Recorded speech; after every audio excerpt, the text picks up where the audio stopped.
Ladies and gentlemen, welcome back to the Road to GM. This is the round 6 recap here in Madrid, and currently we've got 4 points out of 5. Friendly reminder, as always, that in a couple of days the Chesley Community Challenge will end. Level 3 is almost done, so do check it out, and shout out to everybody who's been following along here. These recaps have been averaging like 500,000-600,000 views. It's amazing. Tournament obviously going well, and yeah, what more to say? I really appreciate the support. A bunch of fans have shown up to the chess club here who are living in Spain or visiting Spain, so super cool, all ages, and it's very nice. So, in the 6-round game, I'm playing with the black pieces against Adrian Suarez Uriel. I've got 4 points. I don't know how much Adrian has because I don't care. And all I know about him is that he plays e4, and he will likely play an advanced Caro-Kann. First of all, the advanced Caro-Kann is the most testing Caro-Kann. But it's also like, it's kind of popular now. There's a lot of lines where white has a lot of cool ideas. Black's 2 weapons are bishop f5 and c5. I've played both, but most of my life I've played bishop f5. And before the game, I expected him to play knight f3, e6, and bishop e2, which is the mainest of the main lines. It's really the only way white can play, to be honest. I mean, some of you may be like, what? But I play h4 at the IM and GM level. Probably not h4. It's like much more of a surprise weapon. So I prepared knight f3, e6, and then here, instead of playing the short variation, he played the tall variation, which is the move c3. I have no idea what the name of this is, but it's a sideline. It's not the most common move. It's also very committal. Like, he basically says, I don't want to play c4 anymore. It's also kind of a waiting move, so it's committal, but it's also kind of a waiting move. He's trying to see, like, am I going to play, c5, and am I going to play knight e7, knight d7? Now, the funny thing about this move is that I knew it because it was played against my close friend and roommate at this tournament, who's actually also listening to the recap. He's getting a live behind the scenes. He had this played against him. So I like, just right before the game, I took a look at this because, I don't know, maybe they're friends, these two guys, these two Spanish boys, trying to prepare against the Americans. And there's, the computer likes the move c5. It's very natural. You just try to play kind of like an advanced French. But I was like, I'm just going to play the way my friend did. So my friend played knight here, bishop here, and now white actually doesn't castle, but routes the knight to f1 and g3. It's actually kind of nice I saw this game because it's a very unique idea. You route the queen's knight through f1 to the king side. I've never seen this before. I mean, maybe this is recommended in someone's course or book. Like, this is sort of how things work nowadays. Some 2700, like, takes a piss, writes about it, and then like a bunch of like amoebas, like, me, you, and all the good viewers back home, like we just like play some line like this, and I have no idea. I've never seen this in my life, and it's the advanced Caro-Kann, so white is always like 0.4 better, and I played exactly the game that my friend played. I spent a bit of time, actually. I spent like 18 minutes just because I was thinking, like, maybe my friend didn't play all the best. I was like thinking, well, maybe not 97. Like, maybe, maybe after a4 knight f1, I play h6 g5. I don't know. I was like looking for. Anyway, I spent 18 minutes for no reason, because I'm stupid. And so the position followed literally the same game. So you will notice, my game and this game slightly different, but almost identical. Alex had already played c5, but there was, knight on e7 here, right? So he hadn't played knight e7, but he had gone c5. Instead, I played like this. So, in his game, his opponent castled, right? And then they got this. In this game, my opponent could have castled, but instead he played h5 instantly. And then he traded my bishop instantly, and I played c5. Now, I figured I was worse because why else would you repeat 15 moves of a completely identical game? Like, and yeah, the engine says I'm worse, but it says I'm worse if you play king f1, followed by rook h4 or rook h3. Yeah, if my opponent had played these moves in the game, I would have reported him, probably. And, we would have done the procedure, but yeah, I mean, I don't know. He thought for a bit and he played knight e2, and I mean, I was under the impression he wants to attack me. Otherwise, this is just a goated advanced French. I mean, in the advanced French, this is the structure, but I have a bishop. I've just gotten rid of my bishop. And sort of my philosophy was like, I'm having a great tournament, so let me just keep pressuring my opponents because, yeah, okay, they're playing some random nonsense against my Caro-Kann. I played queen a5. It's not the best move, but I thought it was logical. I'm pinning the pawn. I want to go queen a6. I maybe want to trade. Again, the top line of the engine is king f1. I'll remember this for the future nowadays. Like, it's actually kind of normal. Moves like king f1, now the engine reconsiders, but the events engine sucks, and it needs to, it's like, needs to be tampered with a little bit. But, yeah, queen a5 is completely reasonable. He went bishop d2. I offered him a queen trade because without a queen, he's never checkmating me.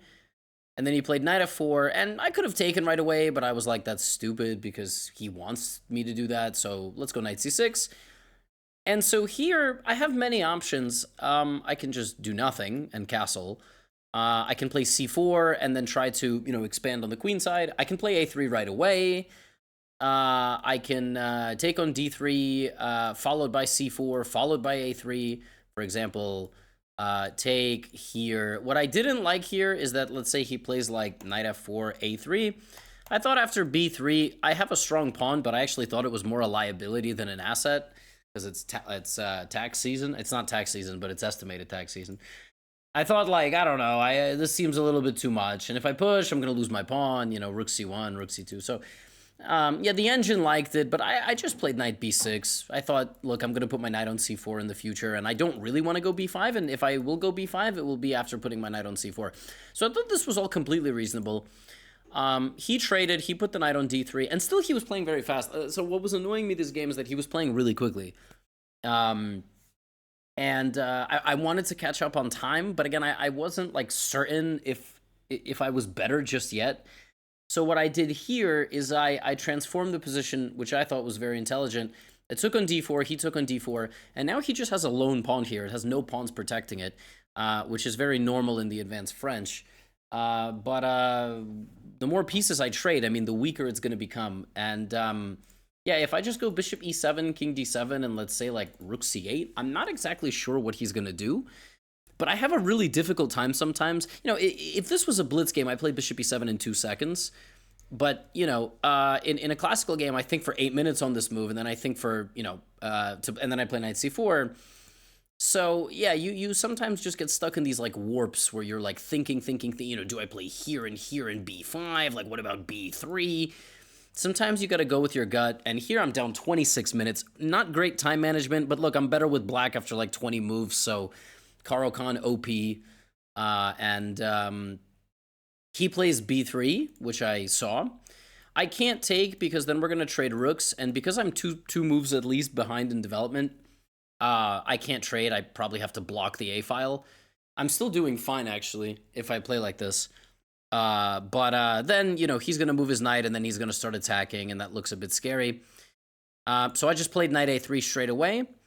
And I anticipated everything that was going to happen here. He played b4, and I just went back.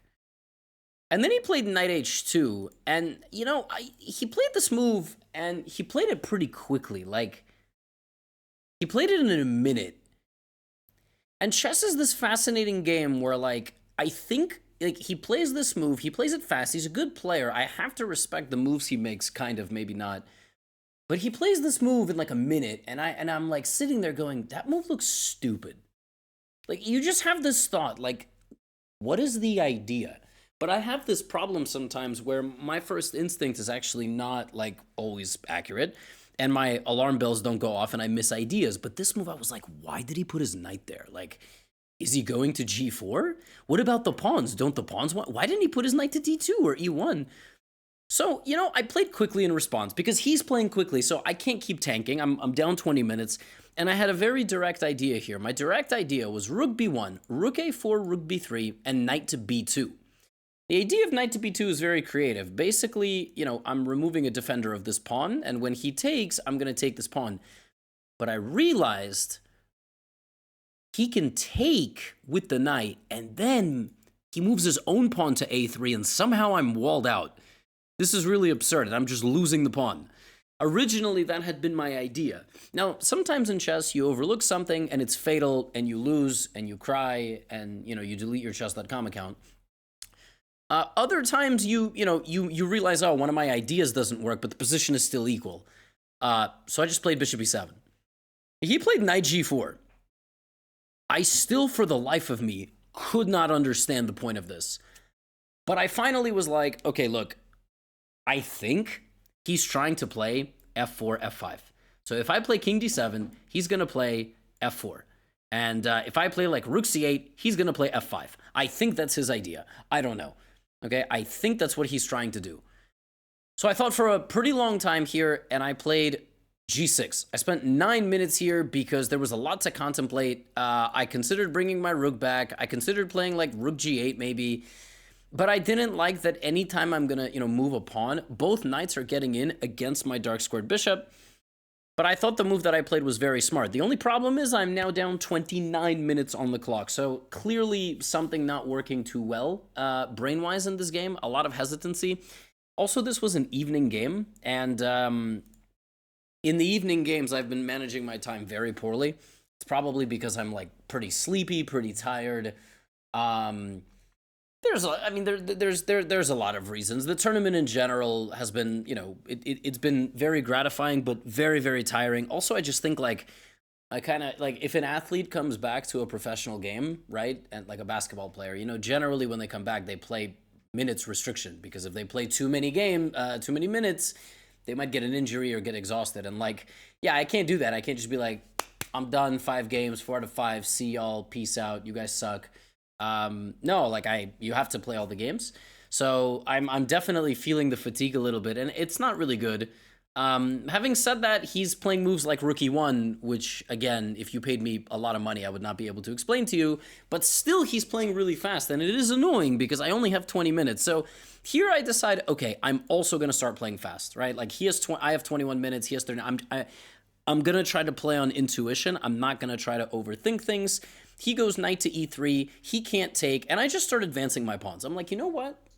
I think there's a lot of stability on this board. And I think the engine would really like if I just claimed a bunch of space. Because that's what computers like. This is kind of how we learn from engines. He goes knight c2. The idea is to protect this pawn and play knight c5. And I just, I play rook c8 sort of by hand, like not even thinking. He goes here, and I bring my rook back, and he plays bishop a1. And the point here is that he wants to play rook f3, and that does look a little bit scary. So rather than allowing it, I decided I'm going to take his knight. And then here, I decided, okay, he's going to play rook b1, and bishop c3 back, and he's going to pressure my b pawn and my a pawn. So again, I only have 15 minutes, so let me play kind of quickly. He plays here. I start advancing my pawns a bit more, rook b1 and rook b7. Now, I thought I blundered my pawn. So my original intention had been to take the knight, okay, and then play b4, but I realized he has this. Like, I can't take his bishop because this is a check. Like, it was here is a check. He checks me and brings his rook back. I need my king on g6 for this to work. So I'm sitting in this position going, wait a minute, am I just losing? I don't think so, because I actually think I can play b4 straight away, which is kind of nuts.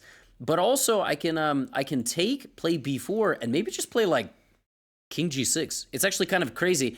I can get the same position and set up this idea to take and then sneak my pawn through so that when he takes my rook, it's not check. And I had seen this from a distance and was like, okay, I'm a pawn down, but like his position is terrible. So at this point, he started thinking. He played king f1 after 5 minutes. The craziest part about this position is he actually hovered over taking this pawn. Not only did he like hover over taking this pawn here, he hovered like 3 more times. And I don't know if he was playing with my emotions. I actually don't think so. I just straight up think he wanted to take the pawn. And I realized like 4 different times I was almost going to win the game. So here king f1 is played. And the engine finds a really nasty win here for me, which I didn't see.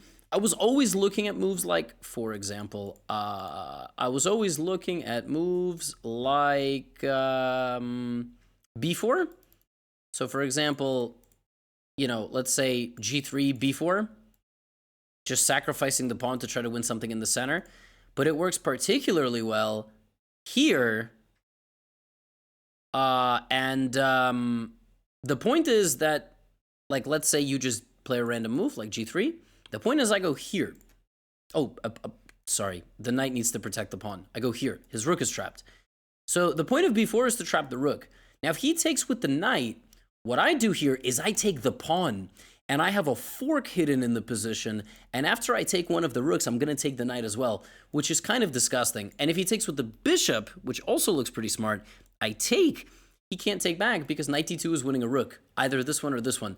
So the best move after b4 is, he can move his king, and I can't take. Then I would go here, maybe knight b4, knight b3, knight c6, rook c8, and we get here, and, you know, white has a passed c pawn and a bishop, but black is better. I mean, black is probably close to winning, but for humans, I would say better. Yeah, that whole concept, like when he played king f1, the fork on d2 was so far out of my head, and I only had 10 minutes. b4 is completely findable if you're told, like, there's a puzzle here. But mentally, I was thinking the queen side is stable. I'm not pushing anything, and that's bad. I mean, I obviously should have stayed focused on the idea of b4 and making it work. Instead, I quickly, I didn't even, you see, like, I thought for 30 seconds, because again, he's playing really quick. He's up 20 minutes. Like, we're entering a flow where he's still, you know, playing pretty fast, and, you know, I'm playing, like, I'm not going below 10 minutes. I'm stuck, because time management is very important. I'm like playing h4 to create an outside pass pawn, right? Like, I'm trying to play g4, f3, because, and you know, we get to this moment right here where he suddenly realizes he kind of doesn't have much. And, like, I also kind of realize. And so here, after thinking for like 10 minutes, he literally reaches to take the pawn on a3. I mean, like, he goes like this, and he's about to touch it. And it's touch move, right? So it's the second he touches the pawn, he has to take it. Mine, not his own. And if he had taken, he just loses the game. Like, my idea was to take, play this thing that I told you, b4, rook here, and then play rook a7, not rook a8, because rook a7 it maintains protection of one of my rooks, and he's just losing here. I would play like rook a3, and you know, he just loses. I mean, I just get in with my rook, or rook a8 or something. So I had completely, and I was like I was like, oh my god, I'm gonna win the game. And then he hesitated. Probably, maybe he saw rook a7. You know, like in poker, there's a concept like slow roll. You know, or I forgot what it is. Is it angling, or like angling when you like make a play, you fake it though to get a reaction? It's unethical. It also might be illegal in poker. I don't know. I don't think he did that. Like, I straight up think he just didn't see the point, and then he went here. So he spent half his time and brought his bishop back. And that changes the complexion of the game, because he's basically offering me the bishop. Now, I don't really want to take the bishop. He's not letting my king in, but I don't really want to take the bishop because my knight is so much better than the bishop. So I thought g4, something like this, but it felt like, why is my king the only one, like, marching down the board? Turns out this is a bad idea, so I didn't play it. Not that I knew that in the game. So here I came up with, okay, I'm going to take his bishop, so we're on equal terms, and then I'm going to play b4. And I played this to play knight a5, only to quickly realize I can't actually play knight a5, because, and so here I was annoyed at myself. And with 7 minutes, you know, you start having like second thoughts, like, what am I doing at this tournament? Even though you have 4 out of 5, I wasn't thinking that. But I was thinking, like, am I even, like, what am I playing for here? Like, I've broken through, but everything is sort of stuck.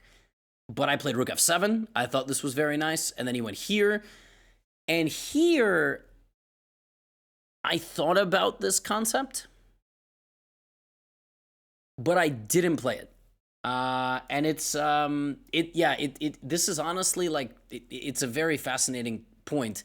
Basically, my original idea had been to take, and play king f4, maintain dominant position of my king. But I rejected this because rook g1 is nearly mate. I mean, it's literally mate on g4.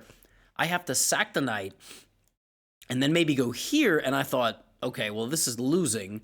Maybe b3 or something, and it's, like, not losing. But I thought, oh, I can't go to f4. But then I thought, well, what if I don't go to f4? What if I go here, and I just have a passed h-pawn? Like, it just sits there. But, like, now he can't easily trade rooks or knights. Yeah, the engine loves it. It loves it. And honestly, even if I didn't see a continuation for me, I should have done this, because in the future, there will be one. I mean, maybe I can even play b3.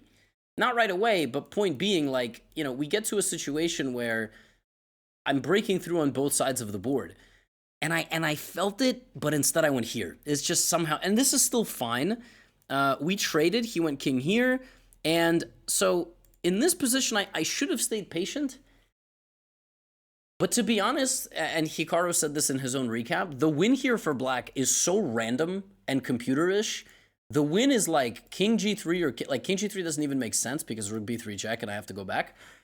Yeah, I mean, there's some really ridiculous line the engine shows, and I'm not even sure this engine is accurate. I thought what I played made perfect sense. And I'll tell you why. Like, a lot of people watch the game with the engine, they go, why did Gotham play h3? Like, y'all don't get it because you're 900, and that's fine. But it wasn't a stupid decision. The point is that his king is boxed in. Like, I did this because I got rid of my h-pawn, and now his king is just stuck off of the f-file. So I thought, okay, we're probably going to repeat moves here. You know, he's going to play like rook g3, so I played rook b7. And I was completely expecting him to just give me a check and for us to repeat the position. And then he went here. And I was like, what? Why would he let me play b3? Like, what is he doing? I thought we played rook g3, we just repeat moves. So at this point, with 2 minutes on the clock, I start thinking of all future endgames. I start thinking of, like, what is the future going to look like when my pawn is on a2? Do I want rooks? No rooks, right? So I start calculating, like, you know, rook b3, okay? Here, a2, right? And I'm like, oh, this is easy because what's going to happen here is I'm going to take, he's going to go here, I'm going to take, that not there, I'm going to take, of course, and I'm going to slowly win. So then he starts giving me these checks, and I'm like, I can't stick around here. Okay, so I'm going to run my king back to e8. I'm going to run my king back to e8. I'm going to dance. So you're going to notice here I'm going to make this little staircase. Why? Because every time you make a move, you gain 30 seconds. So he pushes me back. I don't want to draw. I feel like I'm winning, right? I feel like I'm winning. Now I have 4:55. I've gotten up to 5 minutes, and our time is even. Momentum is completely on my side. All right, rook g3. Now I'm thinking, okay, I'm making the run for it. King f7. He pushed me out of the center, but I'm making the run for it. And the point is, we're going to go for the exact same position. And then he took with the pawn. And what happened here is I had prepared for him to take with the rook for like 10 moves. So when he took with the pawn, something in me was like, oh my God, we missed that. Oh my God. And now my original point here had been that on rook d3, I have knight to b4. And I'm deflecting one of his pieces. This had been my point. But now he checks me, and I'm like, oh man, what have I done? Because now, if I try to do the same plan, he's just gonna go knight a1, and I don't see my, like, how am I breaking through his position here? I mean, I can't go rook h7, I have nothing. I mean, if okay, rook g7, he'll just block or whatever.